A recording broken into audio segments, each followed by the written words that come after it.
రాకాలోకంకి స్వాగతం. జై హింద్ మిత్రులారా.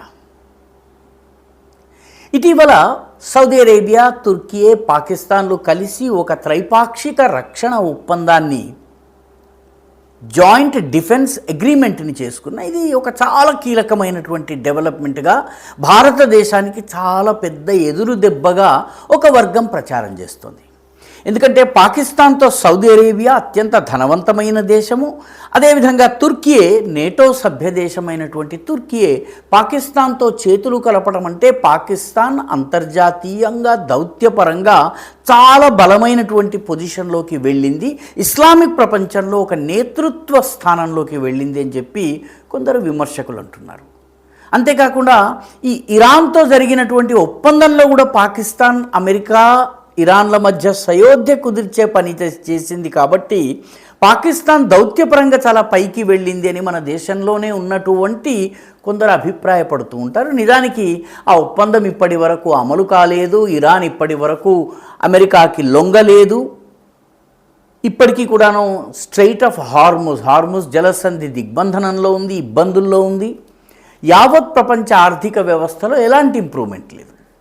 పర్యవసానంగా పాకిస్తాన్ సాధించింది ఏమీ లేదు. కానీ మన దేశంలో ఉన్న పాకిస్తాన్ భక్తులు పాకిస్తాన్ దౌత్యపరంగా చాలా విజయం సాధించింది.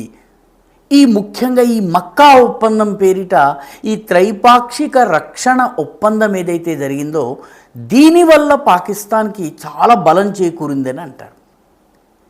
అయితే వాస్తవం ఏమిటి? వాస్తవం ఏంటంటే ఈ ఒప్పందము ఆగస్టు 7వ తారీఖున అంటే 2-3 రోజుల క్రితం సంతకం చేయడం జరిగింది. అయితే ఈ సంతకం చేయడానికి ముందు, ఈ ఒప్పందం జరగడానికి ముందు పాకిస్తాన్ తరఫున షెబాజ్ షరీఫ్, తుర్కీ తరఫున అర్దోగాన్, అదేవిధంగా సౌదీ అరేబియా తరఫున మహమ్మద్ బిన్ సల్మాన్ వీళ్ళు సంతకం చేయడానికి ముందు ఒక్క సంవత్సరంలో 2026 ఒక్క సంవత్సరంలోనే ఇప్పటి వరకు 3 సార్లు మన జాతీయ భద్రతా సలహాదారు అయినటువంటి ప్రధానమంత్రి, హోంమంత్రి తరువాత అత్యంత పవర్ఫుల్ వ్యక్తి అయినటువంటి మాస్టర్ స్పై అజిత్ దోభాల్ 3 సార్లు సౌదీ అరేబియాకి వెళ్ళొచ్చారు. ఈ ఒప్పందానికి ముందు 3 సార్లు ఆయన వెళ్ళొచ్చారు. మొట్టమొదట ఆయన ఫిబ్రవరిలో వెళ్ళారు. ఫిబ్రవరిలో వెళ్ళినప్పుడు ఆయన సౌదీ అరేబియా యొక్క జాతీయ భద్రతా సలహాదారుతో సమావేశమయ్యారు. రెండవసారి ఏప్రిల్లో వెళ్ళారు, అంటే సరిగ్గా 2 నెలల తరువాత వెళ్ళారు. వెళ్ళినప్పుడు ఈసారి వాళ్ళ యొక్క ఫారిన్ మినిస్టర్, విదేశ వ్యవహారాల మంత్రి ఎవరైతే ఉన్నారో సౌదీ అరేబియాలో, ఆయనతో సమావేశమయ్యారు. ఆ తరువాత మళ్ళీ జూలైలో, అంటే సరిగ్గా 2 నెలల తరువాత, మే జూన్ దాటగానే జూలై నెలలో, అంటే ఈ నెల కన్నా ఇప్పుడు ఆగస్టు నడుస్తుంది, పోయిన నెల అజిత్ దోభాల్ మళ్ళీ సౌదీ అరేబియాకి వెళ్ళారు. 3 సార్లు సౌదీ అరేబియాకి ఆయన వెళ్ళారు. 3వసారి వెళ్ళినప్పుడు జాతీయ భద్రతా సలహాదారు, అదేవిధంగా విదేశ వ్యవహారాల మంత్రితో ఆయన పలు దఫాలుగా చర్చలు జరిపారు. అంటే ఈ ఒప్పందం ఆగస్టులో సంతకమైంది. సంతకం కావడానికి ముందు 3 సార్లు అజిత్ దోభాల్ ఈ ఒక్క సంవత్సరంలోనే సౌదీ అరేబియాకి వెళ్ళారు. కాబట్టి భారతదేశానికి లేదా భారతదేశానికి సంబంధించినటువంటి వ్యూహాత్మక నిపుణులకి ఈ ఒప్పందము సంతకం చేయబోతున్నారు, ఇది జరగబోతోందన్నటువంటి విషయము తెలియదు అనడానికి లేదు. రెండవది, సౌదీ అరేబియా దీనికి సంబంధించినటువంటి మూల రూపాన్నో లేకపోతే మౌలికమైనటువంటి విషయాలను భారత్తో షేర్ చేసుకోకుండా ఉండే అవకాశం లేదు. ఎందుకంటే సౌదీ అరేబియా భారతదేశాన్ని తన మిత్ర దేశంగా భావిస్తుంది. మోదీకి ఆ జాతి యొక్క అత్యున్నత బహుమతిని కూడాను, బిరుదును కూడా, ఆయనకి అవార్డును కూడాను ఇవ్వడం జరిగింది. కాబట్టి ఈ మొత్తము ఒప్పందం ఏదైతే ఉందో, ఒప్పందం జరుగుతున్న విషయం తెలిసిన తరువాతనే భారతదేశము 3 దఫాలుగా చర్చలు జరిపి ఉంటుంది. కాబట్టి భారతదేశానికి ఏం జరుగుతుందో పూర్తిగా తెలుసు. అందుకనే భారతదేశం పెద్దగా సర్ప్రైజ్ అయినట్టుగా కనపడలేదు, ఆశ్చర్యపోయినట్టు, షాక్కి గురైనట్టు, ఇదేంటి ఇలా జరిగిందన్నటువంటి రియాక్షన్ భారత్ నుంచి కనపడలేదు. నిజానికి అంతకు ముందు పాకిస్తాన్, సౌదీ అరేబియాల మధ్య రక్షణ ఒప్పందం కుదిరినప్పుడు కూడా భారతదేశం దీని గురించి మాకు ముందే తెలుసు ఇది జరుగుతుందని, దీన్ని మేము పరిశీలిస్తున్నాము అని చెప్పి వ్యాఖ్య చేసింది. మన విదేశ వ్యవహారాల ప్రతినిధి ఎవరైతే ఉన్నారో ఆయన అన్నటువంటి మాట. ఈసారి కూడా ఇండియా సర్ప్రైజ్ కాలేదు. దీనికి సంబంధించిన ముందస్తు సమాచారము భారతదేశానికి ఉంది. సౌదీ అరేబియా కూడాను ఏదో ఒక దశలో భారత్తో చర్చించి ఉండవచ్చునని చాలామంది నిపుణులు చెప్తున్నారు. అంటే ఈ ఒప్పందం మేము సంతకం చేయబోతున్నాము, దీనివల్ల మాకు ఈ లాభాలు ఉన్నాయి, మాకు రక్షణ పరంగా యుద్ధం చేయాలంటే, ఎందుకంటే గల్ఫ్లో పరిస్థితి మారుతోంది. గల్ఫ్లో నెమ్మదిగా అమెరికా అరబ్ దేశాలని రక్షించలేదన్నటువంటి విషయం స్పష్టమవుతోంది. కాబట్టి ఈ దేశాలు అయితే ఇజ్రాయెల్ శరణ్లోకి వెళ్ళాలి, లేకపోతే ఇరాన్ ఆధిపత్యాన్ని అంగీకరించాలి. ఈ రెండు గనక అంగీకరించని పరిస్థితి ఉన్నట్టయితే Türkiye, Egypt, Iran Saudi Arabia వంటి దేశాలు కలిసి ఒక కూటమిగా ఏర్పాటై పాకిస్తాన్ దగ్గర సైన్యం ఉంది కాబట్టి ఆ సైన్యాన్ని, హ్యూమన్ రిసోర్సెస్ని ఉపయోగించుకోవడానికి వీలవుతుంది. ఈ కారణం చేత ఈ ఒప్పందం జరిగి ఉంటుంది. నిజానికి పాకిస్తాన్కి ఎంత లాభం జరుగుతుందో తెలియదు, కానీ సౌదీ అరేబియాకి దీనివల్ల కొంత లాభం ఉంది. ఎందుకంటే భారత్ తన సైన్యాన్ని సౌదీ అరేబియాకి పంపించదు. కాబట్టి ఈ ఒప్పందం చేసుకోవడంలో సౌదీ అరేబియన్ కంపల్షన్స్ని భారతదేశానికి ఖచ్చితంగా తెలియజేసి ఉంటారని చెప్పి నిపుణులు, ముఖ్యంగా వ్యూహాత్మక నిపుణులు అంచనా వేస్తున్నారు.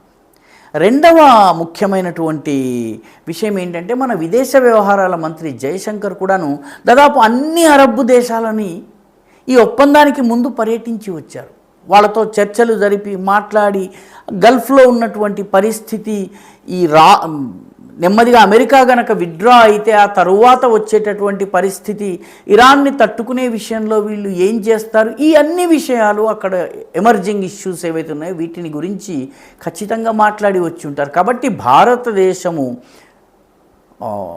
పశ్చిమాసియా విషయంలో చాలా యాక్టివ్గా ఉంది. అక్కడ జరుగుతున్నటువంటి ప్రతి పరిణామం పైన కన్నేసి ఉంది. ముఖ్యంగా తుర్కియాకి సంబంధించినటువంటి విదేశ వ్యవహారాల మంత్రి అయినటువంటి హకాన్ ఫిదాన్ ఒక ప్రకటన చేశారు. నిజానికి మక్కా ఒప్పందము హఠాత్తుగా జరగలేదు, దీని వెనుక 2 సంవత్సరాల 8 నెలల హోంవర్క్ ఉంది అని. 2 సంవత్సరాల 8 నెలల హోంవర్క్ ఉంది అంటే ఏదో ఒక దశలో భారతదేశానికి కూడా విషయం తెలుసు. అందుకే ఈ విషయంలో భారత్కున్నటువంటి సందేహాలను, భారత్కున్నటువంటి ప్రశ్నలను, భారత పాకిస్తాన్ సంబంధాల నేపథ్యంలో ఈ కూటమి ఏర్పాటు వల్ల మనపై ఎటువంటి ప్రభావం ఉండబోతోంది, సౌదీ అరేబియా రోల్ ఏ రకంగా ఉండబోతోంది, తుర్కియే పాత్ర ఏ రకంగా ఉండబోతోంది, ఇవి తెలుసుకోవడం కోసమే అజిత్ దోభాల్ 3 సార్లు ఫిబ్రవరిలో, ఏప్రిల్లో, జూలైలో 3 సార్లు ఈ ఒప్పందానికి ముందు ఆయన సౌదీ అరేబియాలో పర్యటించారు. వాళ్ళ రక్షణ రంగ నిపుణులు ఎవరైతే ఎన్ఎస్ఏ, నేషనల్ సెక్యూరిటీ అడ్వైజర్ ఉన్నారో, ఫారెన్ మినిస్టర్ ఉన్నారో, వాళ్ళతో పలు దఫాలుగా చర్చలు జరిపారు. కాబట్టి ఈ మొత్తము పాకిస్తాన్ వేసినటువంటి ఈ ఎత్తుగడకి సంబంధించిన ముందస్తు సమాచారము భారతదేశం దగ్గర ఉంది అన్న విషయంలో సందేహాలు అవసరం లేదని నిపుణులు అంటున్నారు.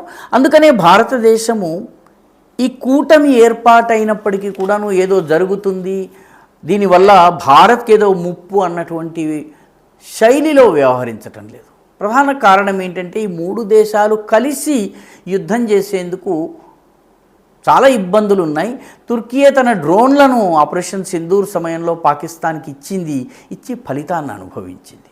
బెరెక్టర్ డ్రోన్ల యొక్క బలం పూర్తిగా నిష్ఫలమని చెప్పి తేలిపోయింది. ఆపరేషన్ సింధూర్లో టర్కిష్ సైనికులు కూడా చనిపోయారు. కాబట్టి ఇటువంటి దుస్సాహసానికి తుర్కియే కానీ, లేకపోతే సౌదీ అరేబియా కానీ పాకిస్తాన్కి మద్దతుగా సైన్యాన్ని పంపించే పరిస్థితి లేదు. కాబట్టి ఎడమవైపున ఎన్ని సున్నాలు ఉన్నా ఏం ఉపయోగం, కుడివైపున 1కి కుడివైపున సున్నాలు ఉంటే ఉపయోగం, కానీ ఎడమవైపు ఎన్ని సున్నాలు ఉంటే ఏం లాభం. పాకిస్తాన్ పరిస్థితి ఏంటంటే, కుడివైపున సున్నాలను జమ చేసుకునేందుకు బదులు ఎడమవైపున సున్నాలు జమ చేసుకుంటోంది.